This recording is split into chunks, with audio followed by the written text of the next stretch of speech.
Welcome back, my kindred, to Canada by Night, a Vampire the Masquerade live play podcast.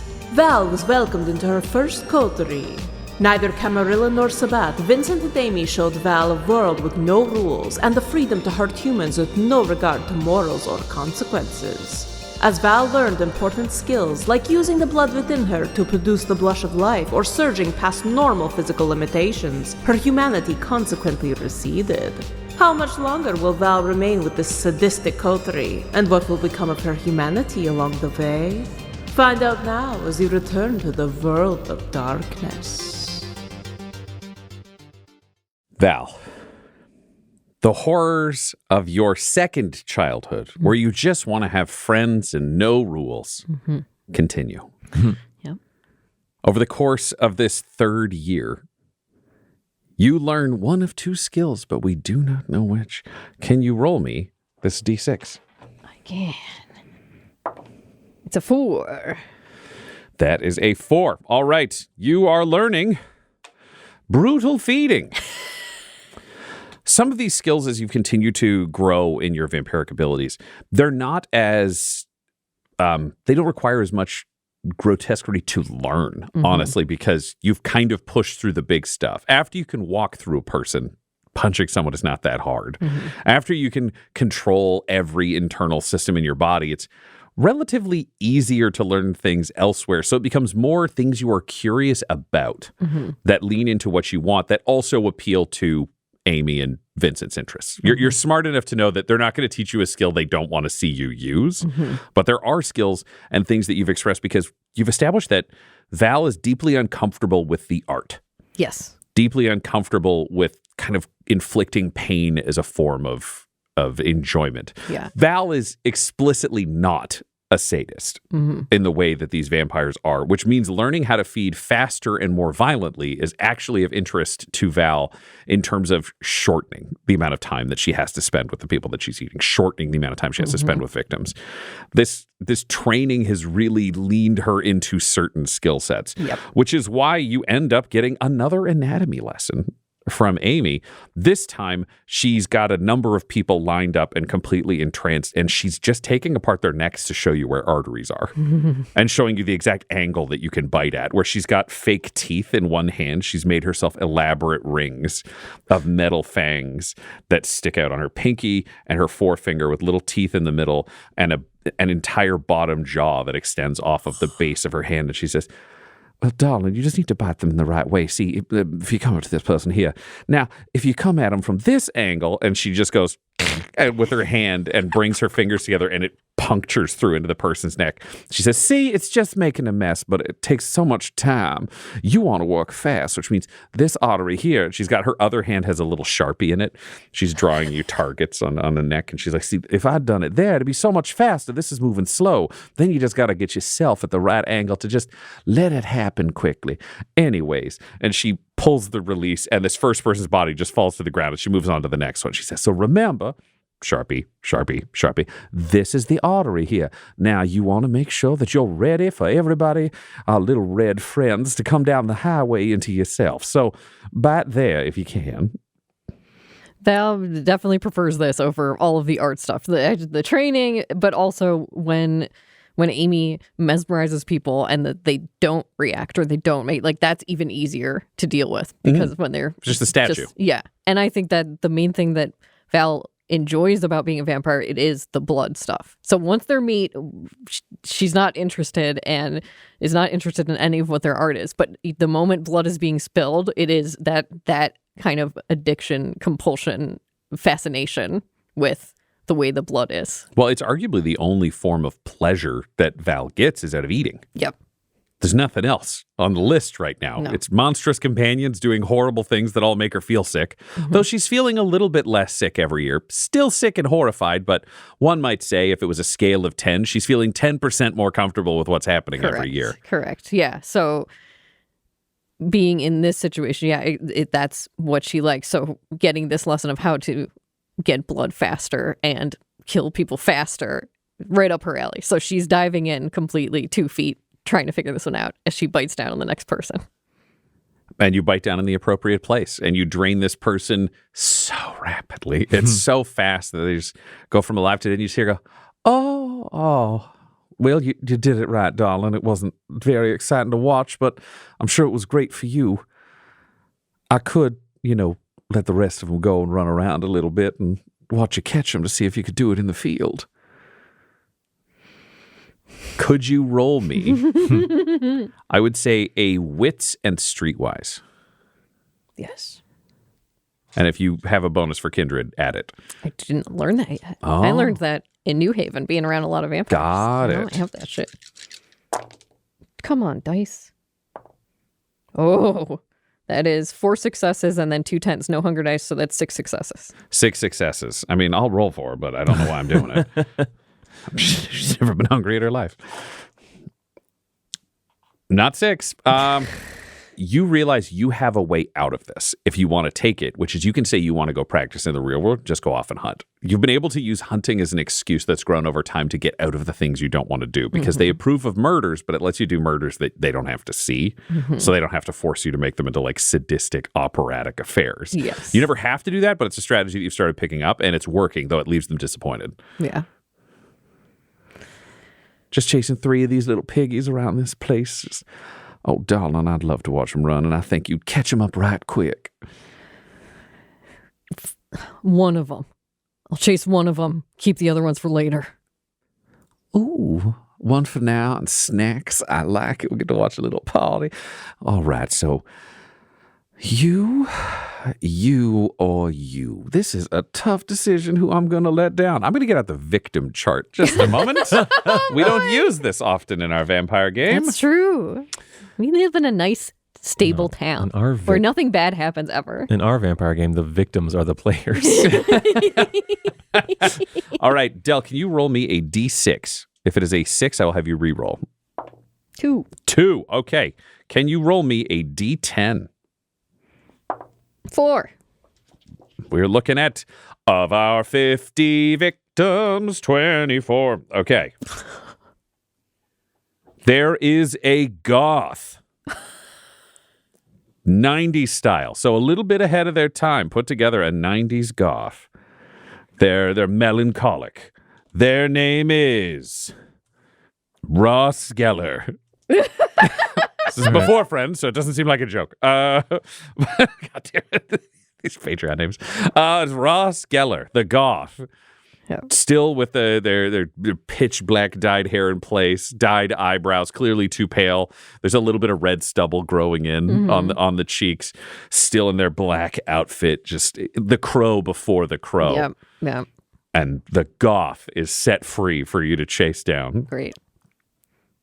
This is just to placate Amy. It's she doesn't really want to do this, but she doesn't want to completely leave. It's threading the needle on those things. So trying to just get out, chase this guy on foot, and take him down as fast as possible. All right, roll me a strength and athletics. 2 successes. 2 successes. Our dear goth friend Ross is just sprinting into the distance, having battered through the front door of the apartment that you're staying in town and running down the hallway. You're matching Ross speed for speed, but you're still 15 feet behind. Roll me again. Okay. Oh, Val's heart is not in this. Rolled 1 success and 2 1s, so -1 success. Ross manages to duck around the corner, out sprinting you as you hear Amy from behind you go, "Oh, what an exciting chase it is." And you burst around the corner only to realize that Ross has gotten into an elevator someone else is stepping out of, and the door is closing. It closes, and the elevator starts moving down to the street level. You're on the 9th floor. What do you do? Fuck. Stairwell fire escape. And she's going to try to jump down a couple of floors. Okay, so you're going to the fire escape. All right, you dash to the end of the hall, probably lunge through a window and are going down the fire escape. Roll me a strength and athletics. 4 successes. 4 successes. You burst down 4 floors. Roll me another strength and athletics. 4 successes. You get down another 4 floors. You are 1 foot off the ground. Do you want to go outside the building or do you want to swing back in and try to go for the ground floor? Outside. outside. I don't need you to roll me dropping a single floor as a vampire. You successfully do that as Ross bursts out the front. For the record, you were going to have to roll 3 times, and it was successes would get you to the ground floor or not. So you earned this one. Thank you. Ross the Goth runs out the front door and smack into you. Yeah. How does Ross die? She grabs him off to the side, picks him up by the shoulders, pushes him against the wall next to the fire escape, bites him, kills him. Immediately. Just gone. Yeah. And then she takes his belt. He has a cool belt. Because he's gone. And just an old homeless man pushing a cart, just one of the shopping carts nearby, looks down the alley and goes, remember when I had a girlfriend like that? He just keeps going, having seen you kiss him on the neck and take his belt off. He doesn't see the body hit the floor. Yeah. That's just all he sees. You have a cool belt now. You have learned brutal feeding. And this year continues onwards with you beginning to not fully satisfy all the whims of your family. You're beginning to take a few steps back to kind of give yourself a little bit of that distance from them so that you can be your own person and not have to lean into all their games. How do you feel about the art having been exposed to it for so long now? Having been exposed to it for so long, and also the amount of people and dead bodies she's dealt with now, that's not the issue at all. It's like furniture at this point, that part of it, because it doesn't smell weird to her. It's like she gets all of that. It's all of the stuff leading up to that is what she has trouble. She does not like, hearing people upset or thinking about them as being people. It's so much easier for it to just be fast and hard and instant. And then it's like, okay, they're corpses now. And she's okay looking at corpses. So the art itself is okay, but it's really the artist. How do you feel about Amy and Vincent as time has gone on, with them continuing to revel in this sadism, this cruelty, continuing to want you to do so as well? Yeah. They're teaching you skills, but you've gotten to the point where the number of skills you have to learn is growing rapidly smaller, and the amount of awful they're expecting you to do is continually increasing. Yeah. It's trying to figure all of that out, because obviously they're not people from the Sabbat. They're not people who follow rules. We haven't seen them interact with any other vampires. So it's like, that was a worry for her at the beginning of like, who else do you guys work for? And so the fact that they're by themselves doing their own thing, that feels more okay than something that would be connected to something bigger. But it's almost like you meet new friends and they're really into a specific hobby. And then you spend time with them and then you realize like, that's their whole personality. Like there's nothing else there. And so I think over time it's just growing tiresome, because it's, how can you like and care doing this for this long? Like, she wants to kill people to stay alive, and she very much enjoys the blood aspect of it. But she doesn't understand how they can be so entertained by How aren't this. they bored yet? Yeah. It's a very realistic question. And at the end of this year, you lose another point of humanity, though you gain another vampiric skill. And you have a strange conversation with them. There's another birthday party. There's another horrifying gift. You're not interested in either. You storm off. And that's when Amy and Vincent find you again in a much more chill circumstance. And he said, I'm so sorry. I know you don't like birthdays, but we just can't help having a party for you. You deserve to be celebrated. There's one thing we have been wondering. We wanted to wait until it was polite for us to have this conversation. You are so strong, so capable. We can't help but wonder, but who made you? Someone I thought I could trust. Oh, I see. You didn't ask for this. Is that it? No, I didn't ask for it. Oh, well, aren't you lucky to have gotten it all the same? You didn't even know the joys you could experience. Just one of those early and magical betrayals. Magical, huh? Well, you do magic now. You are magical, Val. People who want this, they take so many of the steps before they even understand.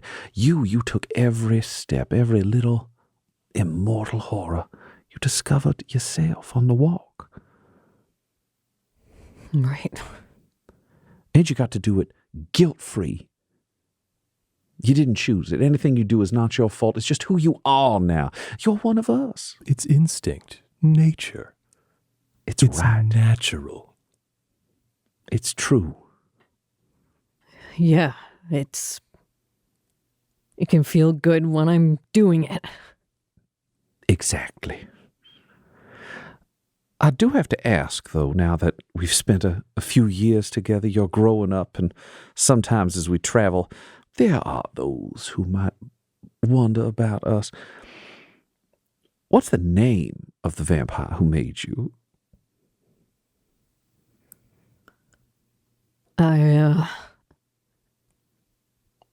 It's private. Oh, come on, we've shared so much, haven't we, Vincent? We're family, Val. You could ask us anything and we'd tell you. Why this last secret? Is it something that's putting us in danger? You know you can tell us. Yeah, we love you. Right. Yeah. Family.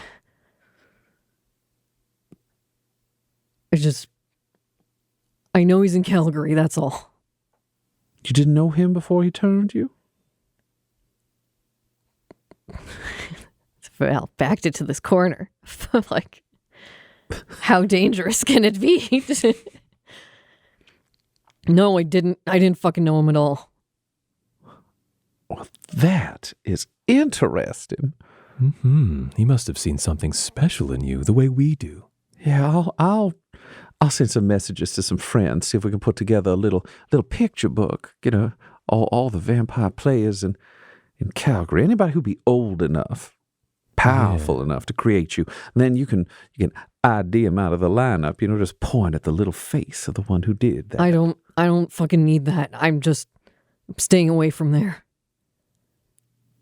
Why, Val? Yeah, if you don't know who it is, why can't we go find out? That just sounds like a fun little adventure. We can go wherever we want as long as we're together. Yeah, there are no rules. Camarilla comes a knocking, I do a little wave. They fuck right off. Maybe. I don't know how many there are. The Camarilla. That's what we could find out for you. Then we can go do a little visit. Go see who made you. You could get yourself some kind of unholy vengeance.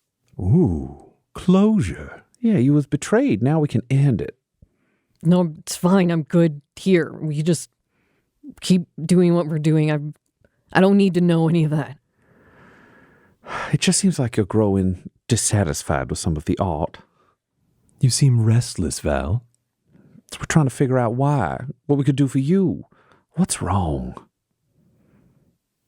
I'm just used to going it alone, so... Yeah, but now you'll never do that again. Both of you, how long have you been doing this? How long have you been vampires? What'll it be, Amy? Around 70 years? 70 years together. 70 years of bliss. Before that, I had nearly 40 years of my own, just wandering around, wiping minds and losing myself. Only 20 for me before that. Right. Okay. Forever's a long time. That's what makes our bond so strong, Val. We're better than family. We're forever family. We're a family in ways that no one else understands. And no one can break this bond. No one. No. Well, maybe. Maybe we can go to Calgary and look for him.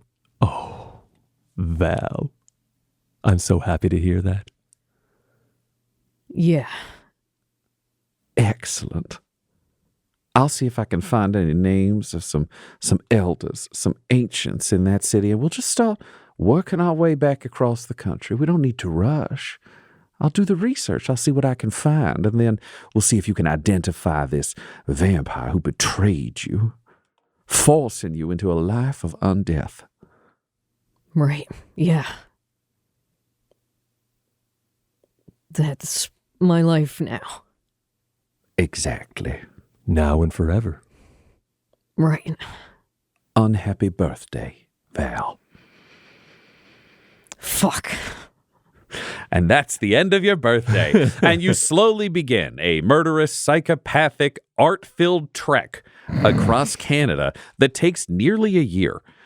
Your compatriots are not one to rush. Yeah. That is not the thing that they do. And along the way, you learn a final vampire skill from Vincent, your other father mentor. Father mentor brother. Yeah. Yeah. Your father brother Vincent is here. Father Brother Vincent is teaching you your lethal body skill, blood potency skill. Yeah. I think Vincent has obviously noticed a lack of enthusiasm in you towards the build up to the kill. Mm-hmm. You seem to really rush in to make the kill, make it quick, efficient, Mm-hmm. and he's very proud of you. But there is something to be said for kind of savoring the pain that you can inflict on people. And as I'm kind of describing this, Vincent is also explaining this philosophy to you. Mm-hmm. As he walks you into the back of a 24-hour clinic. Mm-hmm. And strapped to like a gurney is someone like a mortal person that you watch him basically like feed his blood to. And he says, Val, I understand you enjoy making the kill. That's one of your favorite things, the getting to the feeding, getting to the killing. But I think it's important for you to fully appreciate the fear you can put into someone. You're strong, Val. You're the strongest thing I've ever seen. And that's beautiful. And these lessers, they need to have a proper understanding and fear and respect of that power. I'm going to help you not pull your punches so much as turn what you do so well already into more of an art form, a performance, a show to put on for anyone who watches you, anyone who sees you do what you do best and know that they should never fuck with Val Miller. Now, we've been in town here for a few months, and I didn't want to spoil the surprise, but this fellow here has been, well, he's been fed my blood for quite a while now. He's especially strong. I scouted him for his talents. He doesn't really have any prospects in this life or anything like that, but ooh, is he ever a fighter, Val? I mean, I almost got a little scared subduing him myself without Amy to tame him. He understands what's going to happen if he doesn't fight for his life. I've been telling him and teasing him that if he doesn't kill you, Val, he doesn't get to live. He doesn't get to drink from my blood ever again.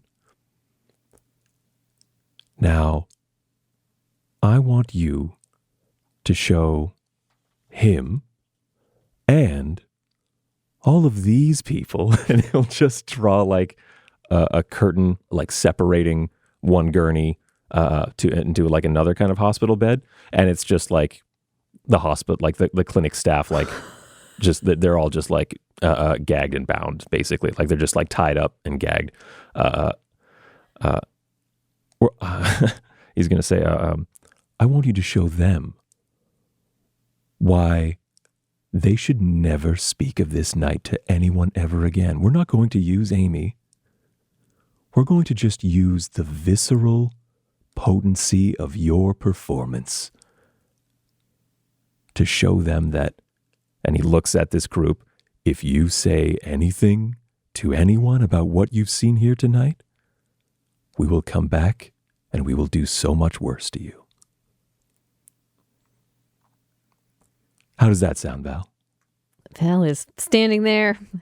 It felt like a little bit normal at the beginning of like, yeah, they're going to do some weird vampire shit again. It's going to be... But as soon as he described this man as like, I found a strong fighter and you're going to fight to the death. Oh, Val doesn't like that. It feels bad, man. Yeah. And not only that, there are innocent people, not loners, not people who are isolated, not anything. People who legitimately spend their lives trying to look after, help, and save other people, where if you don't do this brutally enough, you know Vincent will kill the hospital staff. Yeah. This is the first time since the Brawl for It All where theoretically a fight to the death could involve you saving lives. Mm-hmm. Yeah. And I know that Vincent is good for his word because that's part of the art and part of what they do. They don't do, it doesn't seem like they do a lot of lying to people besides the mind control. But I believe Vincent when he says he will let all the rest of the people go if I do this hard enough. But this is the first notch in Val's brain of like, I maybe want to kill Vincent. And she will just nod, glance back at all his people and say, all right, let's get started. Wonderful. Go. And he'll just like, in like one swift motion, like just his hand just cuts the guy's restraints and he like springs off this bed and lunges for you. This is a big guy. We're talking 6'7", 320, roided to the gills. And you're seeing that this man who's just kind of in briefs, just in briefs from where he was, is covered in tattoos. You were seeing elaborate tattoos, stars on the shoulders, stars on the knees. Can you roll me a wits and politics? Just double checking. I don't have politics. 2 successes, though, on 2 dice. 2 successes. Then this is the rare circumstance where you do know. Looking at these tattoos, this is clearly Russian mafia. And Russian mafia from somebody who's relatively high up. So you're not looking at the average citizen. You're looking at somebody who is big, who is tremendously strong, and who has tattoos that suggest he has, can, and will kill people. That makes Val feel a little better. Yeah. He looks at you and says, I do not know your name. I am Piotr Giovanni of the Borovic. I will wear you as a coat, and I will live forever. You can fucking try. I look forward to it. And he raises 2 fists up, and he crouches down a little bit in that way of like finding his center and moving forwards. And you're realizing you fought a lot of people who weren't aware of the stakes of what's going on. This is a vampire-trained, vampire-endorsed ghoul now ready to throw down with you. Yeah. Time to do some rolls. What's your strategy going in? How are you trying to take down Piotr? It's all boxing moves while thinking about the things that Amy has taught. Amy and Vincent have taught about prowess meets lethal, meets the biology. It's the biology while also thinking, I'm just going to move through this man. But it's doing a boxing stance as if she's going to do normal boxing moves and then just trying to harry this man with them. Fantastic. Roll me a strength and brawl. Oh, I got to rouse for this dumb shit. Incredible. He hangs on to that blood. It's so valuable. He loves blood. Yeah, we're boxing now that we're thinking about my old friends. You also have the option to rouse. Your hunger is full at this point. Oh, that's true. And this is, again, in service of you learning lethal body. Correct. Yeah. So that is 4 successes. Against 2. How do you make these lethal, or do you? Is this just a warm-up round? How are you combining these things into this attack?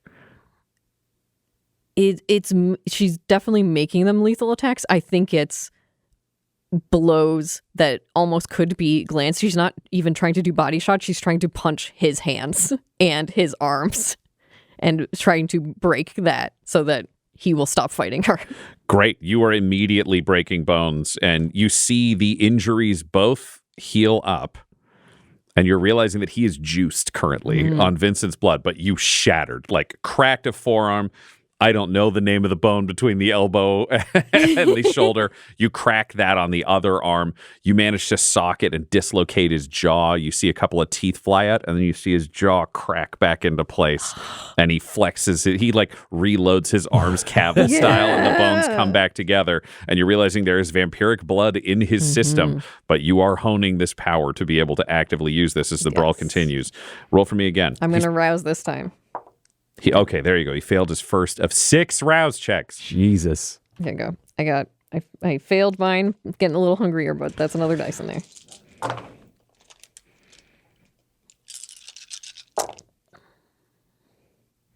Five successes, 2 or 10, so 7 successes. 7 successes. Pyotr's body comes back together. He gains vampiric strength. And then how do you kill him in this single round? I need 5 blows. Yep. So it's hitting him in one arm and the shoulder, then... Which crunches, his arm sags lower. And you hear the medical staff behind their gags go, oh, because you broke several bones at the same time. It's like it's a liquid shoulder. Yep. And then one shot in the sternum, right in the middle of the torso. Ooh, yeah. Caves in 3 ribs, punctures a lung. Pyotr coughs blood. Then Val is going to sweep his legs so that he's on the ground. You sweep his legs. He falls onto the injured part of his body, driving the ribs further into him and smashing his shoulder, which shifts his arm, which tears. Yeah. And then it's just getting over him and punching down at him until he's a crater in the floor, just gone through tiles of the floor. Yeah, it works. It works. So you just keep punching, and it takes first hit, bam, through his sternum into the floor. Second hit punches another hole into the floor. You are punching through him. He is a wet paper bag full of pudding that you are just smashing into the ground. And then leaning down to basically eat whatever is left of this man as he's bleeding out into a pile on the floor.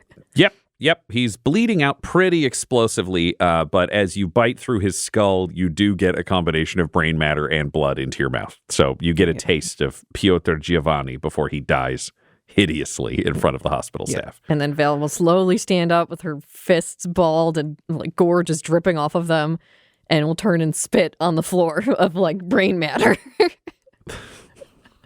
The hospital staff are not saying anything. They are a lot sweatier than they were 90 seconds ago. Vincent is just leaning in the door frame of this like examination room. And he didn't watch your fight at all. Ghouling that guy was purely to give him a bit of hope that he could do this. He like knew that you would be able to kill him instantly, easily. He just has been reading the faces of these hospital staff because he wants people who watch you fight to know that you are a god.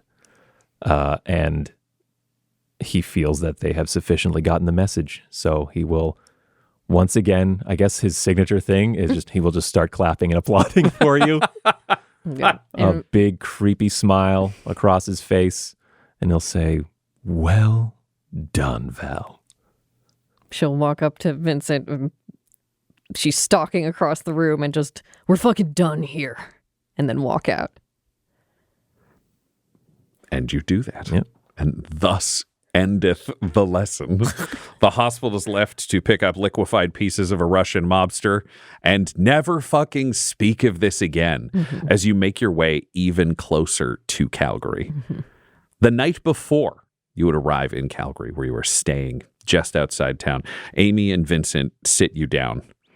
And Amy says, oh, darling, I finally made this little book of faces for you. I don't know if you know all these players, but this is everyone in Calgary who would be of any age to be able to have made you. So why don't we look through and see who you recognize? And she opens a book that is housed in human skin that she's leathered.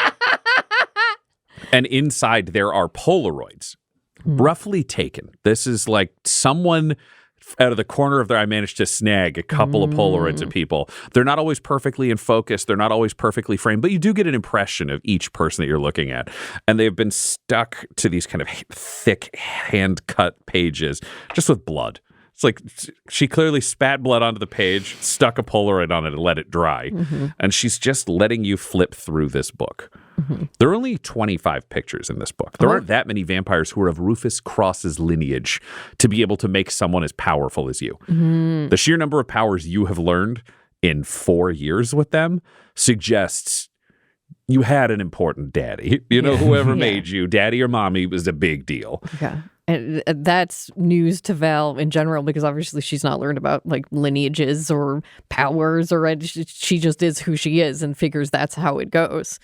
But over time, knowing that Amy can do mind control stuff and that Vincent is strong, but not as strong as her, some of that is starting to be put together. And she's looking over all these photographs with eagle eye of, I need to memorize. If these are all vampires, I need to memorize this. Great. Yeah. Can you roll me a wits and... do you know what this feels like? It might be intelligence. I think it's intelligence and streetwise. Great. Oh, Val, poopy. 1 success and 2 ones, so -1 success. The challenge is with the way that these photographs are taken, with everything else that's going on, you aren't able to lock in on any of them, and that was -1. -1 successes. Yeah. You're trying to lock these faces in. They're not really standing out. One of the challenges is you're looking at Camarilla vampires. You're used to Vincent and Amy. They don't have to fucking look like people. They almost never do. Yeah. They dress super weird. There's all of this. These photos are all the kind of photos you would see in like a Bourne movie or like a spy movie where it's like a shot of somebody leaving the mall, where vampires are blush of life. They're dressed totally normally to blend in. You're not seeing any of even like the New Haven craziness. Like nobody's dressed like an 18th century dictator. These are all flawlessly normal, dressed consciously to be forgotten instantly. They're not too trendy. They're not too old school. They're not dressed too expensively, but they're not dressed too poor. They have one of the 5 haircuts you would see on the wall at the barber shop, in that way that when you look at, influencers now, they all kind of look like the same person. Like you go to LA and you're like, everybody's trying to be the same fucking 3 people in town. Yeah. That's what you're looking at. So they're really not standing out to you. But as the pages flip, you have an instinctive response you can't even help, in that you do a sharp intake of breath when Rufus Cross is revealed. And he says, that's the one. We have a winner. You and Rufus Cross.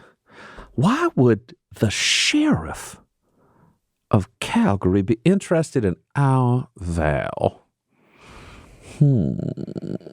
Val's internal panic, because she didn't want to give that away.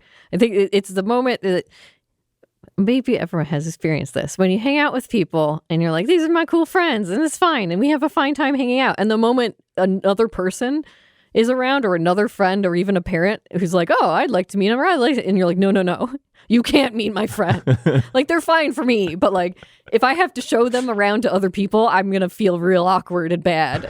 I don't know if that's these two friends are going to reflect very poorly on you. Yeah, and being able to tell that instantly of like, I'm fine with them, and we have our thing going on. But the moment it's like, Sheriff Cross will know about this happening, makes her feel sick.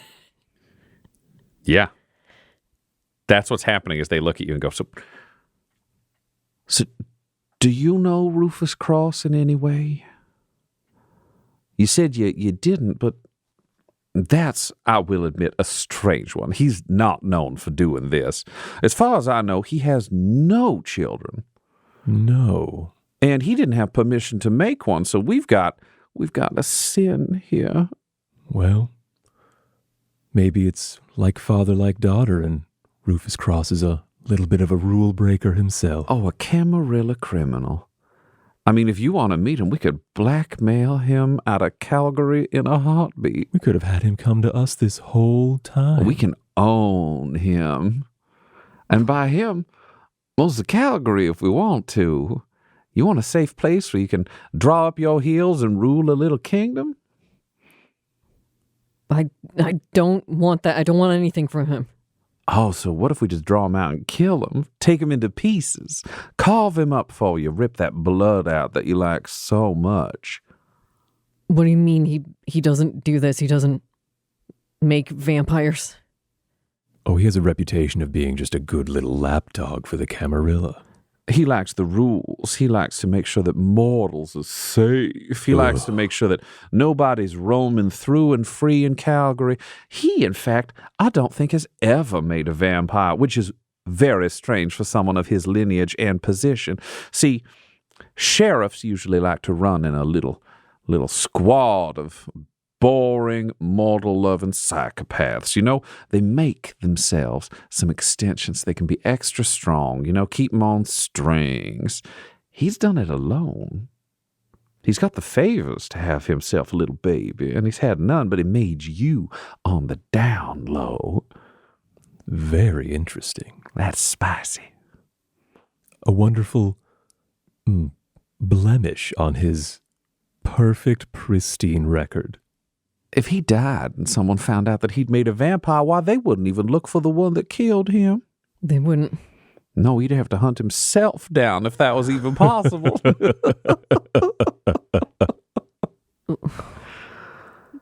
How do we get in contact with them? Oh, you can leave that to me. I'll find a way to send a friend to go drop off a little message. Then we could bring him to somewhere. Oh, set the scene for us, Valerie. She's so excited next to Vincent. If you were going to kill your maker, kill the one who betrayed you, who stole your life, who made you do every dirty little thing you've ever done since, where would you like to kill them? A gym. Interesting. Very interesting. All right. Can we ask why? What is the story there, baby Val? Just that I used to frequent one a lot, and it's a comfortable place for me. Oh.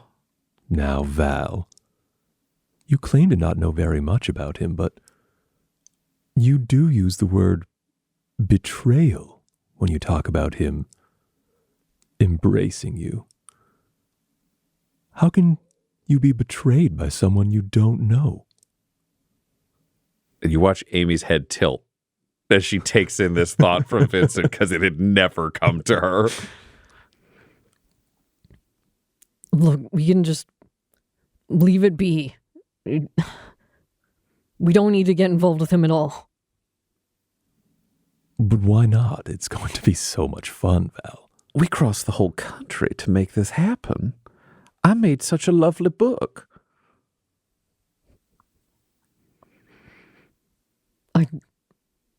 I don't want to hurt him, okay? And why's that? I don't want to deal with any of these politics. I don't want to deal with any of this. Can we just go back to what we were doing? You're not going to have to deal with any of that at all. We're going to take what we've been doing to the next level. Do you know what? I think there's a simple answer here. Darling, I understand. It is scary to have to face off with your own parents. I think you're very brave to be standing up to us right now. So here's what we'll do. You stay here, and we're just going to go off on a little adventure for 3 nights. And then we'll come back, and we'll go back to what we're doing. We'll step it up a notch. We'll have a beautiful forever. And you won't have to worry about any of this ever again. Okay. Wonderful. Vincent. Amy.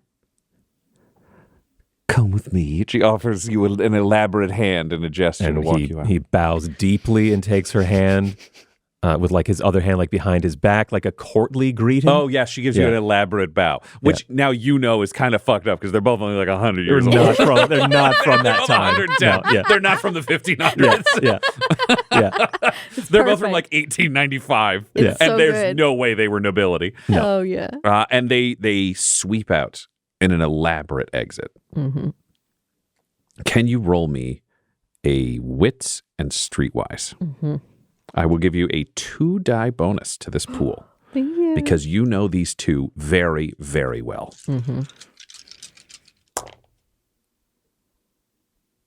3 successes. 3 successes. It's only once they're gone that you realize the two of them are leaving to try to kill Sheriff Cross.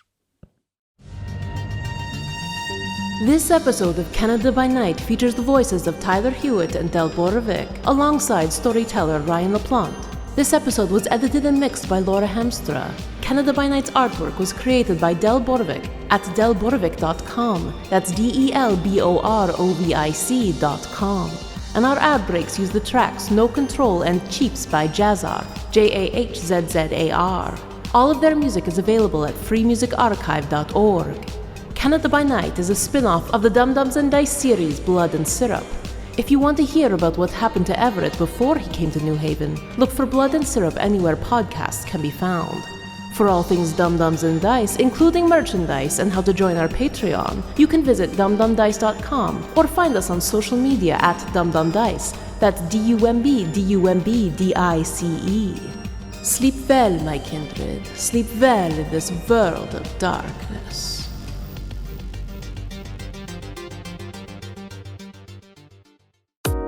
Dum-Dums and Dice has to give a special thank you to the supreme beings of our Patreon at this time: George Dolby, Gavin and Abby McDonald, Fire Unfriendly, Grandma Likes D&D, Alan, Stabby Stranger, Alarain Okapi, Madre de Gatos, Mithrian, Garbo Ape, Sam Schaefer, Waffle Marine, Dia De Los Hoodless, Squishy Werewolf, Remy Funky Head, Accent Therapeutic Services in Florence, Kentucky, Lael, Jordan Oliver, Richard Wright, Brittany Fenwick, Megan Werner, A Man Out of Time, Curtis at FingerTechRobotics.com, Panda24NN, Shendra D, Your Homeboy Bones, Ellis Hatch, Odigenous, Kai Koa, Squire Solaire, Sandy Sassy Pants, Amira Lockhart, James Molina, Nick Hemsing, Alex LaFountain, Nikki Blake, Seth Cambron,